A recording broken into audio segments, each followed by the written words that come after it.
RDX अजब और गजब में आपका स्वागत है। आज हमारी जर्नी रहने वाली है गाजियाबाद से मथुरा।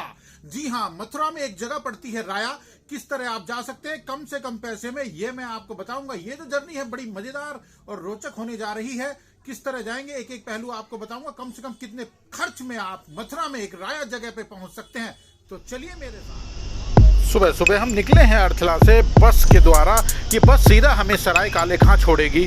सराय काले खां से होते हुए हम आगे का सफ़र तय करेंगे। मात्र 40 रुपये लेते हैं अर्थला से सराय काले खां बस अड्डे पे आपको ये बस उतार देती है। और उसके आगे का जो सफ़र है किस तरह होगा चलिए वो भी बताता हूँ। सराय काले खां उतरते ही आपको तमाम बसें मिलेंगी जो आगरा मथुरा की आवाज़ लगा रही होंगी। इसी तरह की एक बस हमको भी टकराई, देख सकते हैं बड़ी सुंदर बस है और प्राइमो का इसके ऊपर एक टैग भी लगा हुआ है जो राज कल्पना ट्रेवल्स की बस है। देखने में बाहर से बहुत ही खूबसूरत है और जो भी देखेगा ये सोचेगा ही कि चलिए एक बार इसमें बैठकर सफ़र जरूर किया जाए। तो हमने किया है तय और हमने बात की। 250 रुपये मांग रहे थे राया तक के, मगर हमने जब बात कर ली है इनसे तो इन्होंने बोला है कि हम आपसे 200 रुपये चार्ज करेंगे और जहाँ पे हम आपको उतारेंगे बस से वहाँ से राया मात्र 1 किलोमीटर दूर होता है। निजामुद्दीन से निकली है बस फर्राटा भरती हुई DND फ्लाईओवर नोएडा और नोएडा से सीधा हम पकड़ लिए हैं ताज एक्सप्रेस वे। जी हाँ, आगरा हाईवे भी इसको कहते हैं। और आप देख सकते हैं कि टापाटाप बस भगे जा रही है। 8 लेन का ये हाईवे है और उत्तर प्रदेश में इसने एक नई दिशा दी है जब से ये हाईवे स्टार्ट हुआ है। ये ड्राइवर साहब दमादम गाड़ी को खींचे जा रहे हैं। जो भी स्पीड लिखी है उसके हिसाब से काफ़ी तेज़ चल रहे हैं और सफ़र में तो आनंद आ ही रहा है। सूरज देवता कहीं नहीं दिख रहे हैं और हल्का हल्का धुंध का मामला चारों तरफ है। और ड्राइवर साहब अपनी मस्ती में मस्त गाने चला रखे हैं। तेरी मेहरबानियाँ तेरी कदरदानियाँ उसको सुनते हुए और हमें भी सुनाते हुए चले जा रहे हैं मदमस्त होकर अपनी मंजिल की तरफ। जी हाँ, ये जगह मथुरा के नज़दीक है बिल्कुल राया, जहाँ तक हमको जाना है। ये हाईवे हमको वहीं पे ही छोड़ेगा बिल्कुल राया कट पे या कहो मथुरा कट पर।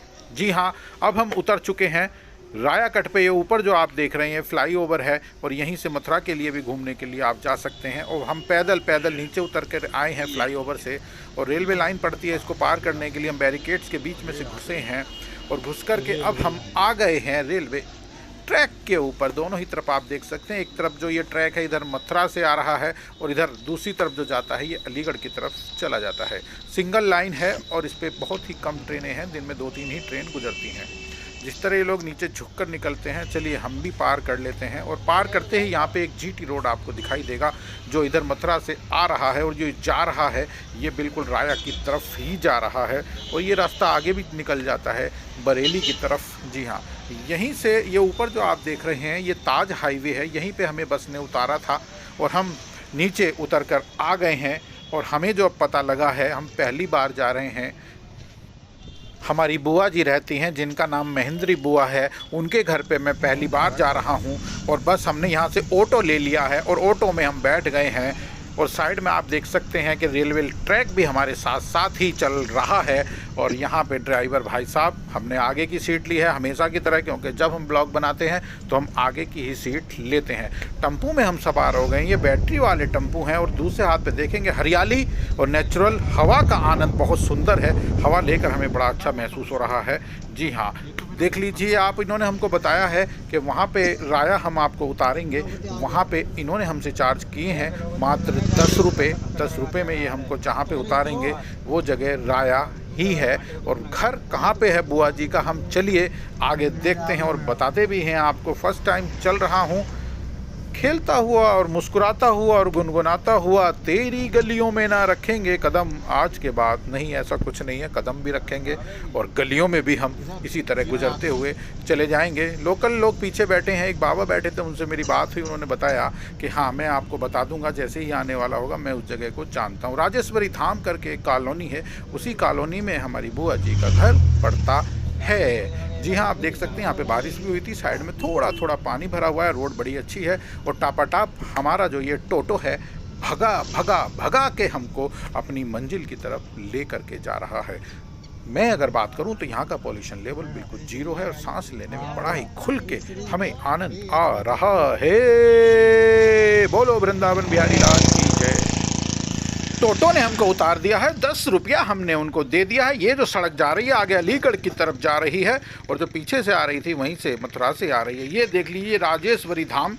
अब हमें इसी के अंदर ही जाना है। साइड में एक छोटा सा रेस्टोरेंट है, उसी के बगल से कॉलोनी के लिए रास्ता कटता है और यहाँ की पहचान है रोडी बदरपुर। यहाँ पे भारी तादाद में बाहर बिकते रहते हैं। चलिए हम अब करते हैं अंदर एंट्री, और एंट्री जैसे जैसे आप देख रहे हैं इसी तरह की अभी नई कॉलोनी बसी है, तो इसीलिए यहाँ पे अभी तो साफ़ सुथरा माहौल मुझे लग रहा है, कोई गंदगी तो इतनी खास नहीं है और चारों ही तरफ कंस्ट्रक्शन का काम चल रहा है और बड़ा ही आनंद आ रहा है चलने में। साफ़ सुथरा एकदम नेचुरल की गोद में मैं आ गया हूँ। सूरज देवता बिल्कुल भी नहीं निकले हैं, चारों तरफ धुंध का माहौल है, हल्की हल्की सर्दी नहीं है, काफ़ी तेज सर्दी है।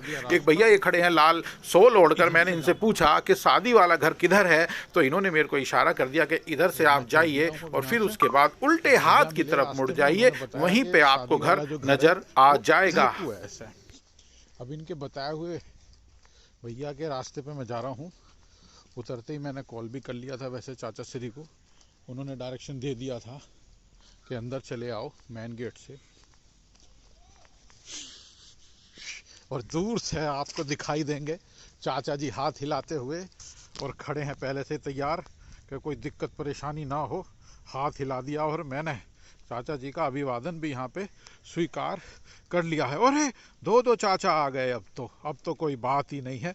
इसका मतलब ये है कि हम अपनी मंजिल पे सही सलामत पहुँच चुके हैं। सुबह के निकले हुए थे घर से तकरीबन 9 बजे के, और अब जो है हम आ गए हैं अपनी मंजिल पर। और इससे अच्छी तो कोई बात ही नहीं है, दो चाचा एक साथ सामने से आ रहे हैं। चाचा जी को नमस्कार। आखिरकार आप हमें यहाँ तक ले ही आए।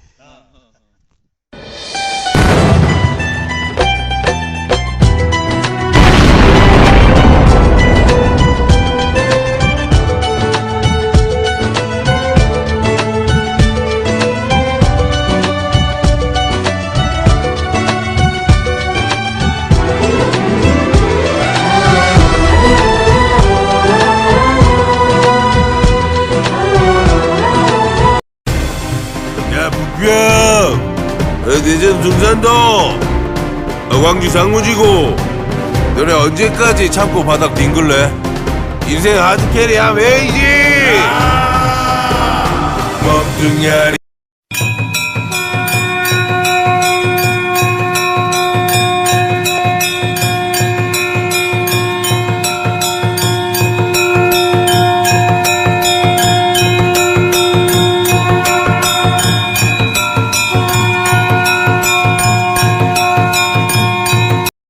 सभी काम बहुत अच्छे से हो गया है। रिश्तेदार गाड़ी लेकर के आए थे स्कॉर्पियो, उसमें काफ़ी जगह खाली थी, हम उसमें बैठ लिए, अब अपने घर की तरफ प्रस्थान कर रहे हैं। अगर ये वीडियो अच्छा लगा हो तो मेरे चैनल को लाइक भी कर दें और सब्सक्राइब भी कर दें। जय हिंद, जय भारत।